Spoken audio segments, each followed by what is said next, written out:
Hello, and thanks for listening to this short talk on our recent paper titled Identifying Mobile Sensing Indicators of Stress Resilience. You can find a QR code and links to the paper in the description and on the screen.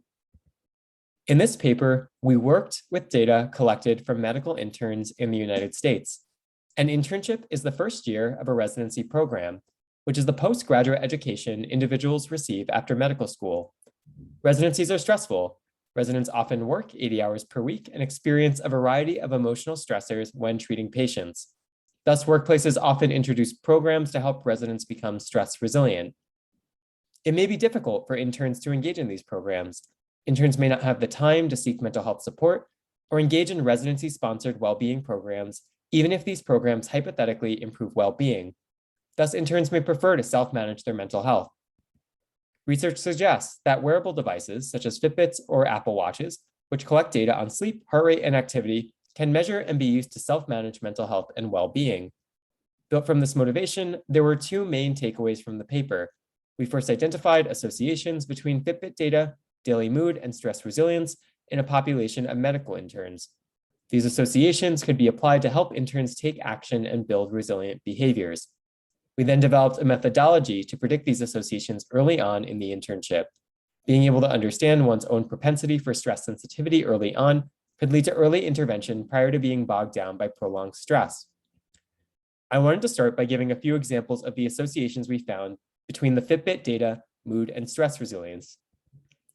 For example, we found that interns who were able to maintain the amount of time they spent in bed compared to the 2-month period before the internship were more resilient. Interns who moved more throughout the day during the internship were more likely to be resilient. And interns who experienced larger mood fluctuations, self-reported by a daily mood questionnaire, were more sensitive to stress. We identified a total of 17 associations between behavior, heart rate, daily mood, and stress resilience. You can find all of these associations in the paper. Now that we established that there were indeed associations between the Fitbit data, daily mood, and stress resilience, the second part of the paper attempted to forecast these associations. For example, if we could predict the magnitude of sleep loss an intern might experience before they begin the internship, they might be able to proactively take steps to better manage sleep. We used multiple prediction models to forecast these changes.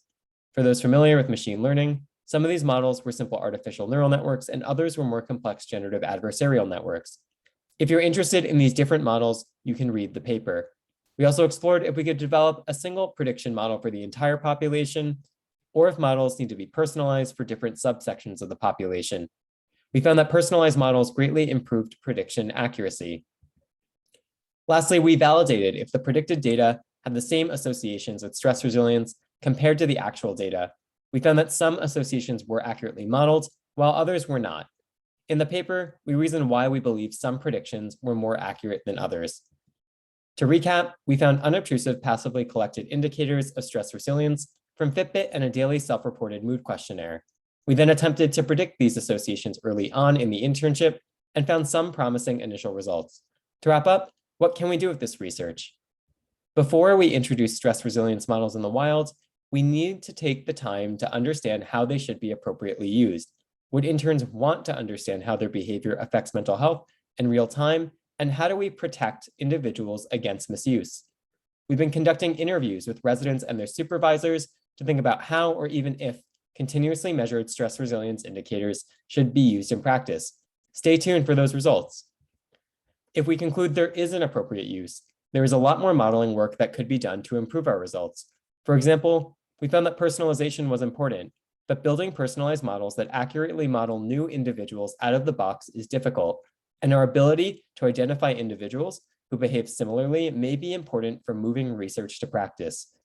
In addition, our models are built from 1 year of data collected from 775 medical interns in the United States. We're not sure if these indicators directly apply outside of this population, and we need to do the work to assess if our predictions are equitable. Lastly, there's a question of causality. In other words, for example, if an intern changed their sleeping habits, would resilience improve? This question is difficult to answer from observational data, and we would need to run an experiment, for example, a randomized control trial, to understand if the associations we found can be leveraged to improve resilience across different populations. Before I end, I'd like to thank my collaborators for this work across Cornell, Weill Cornell Medicine, and the University of Michigan. I also want to acknowledge the materials used to create this presentation. You can check out the paper using the QR code or links on the screen and in the description.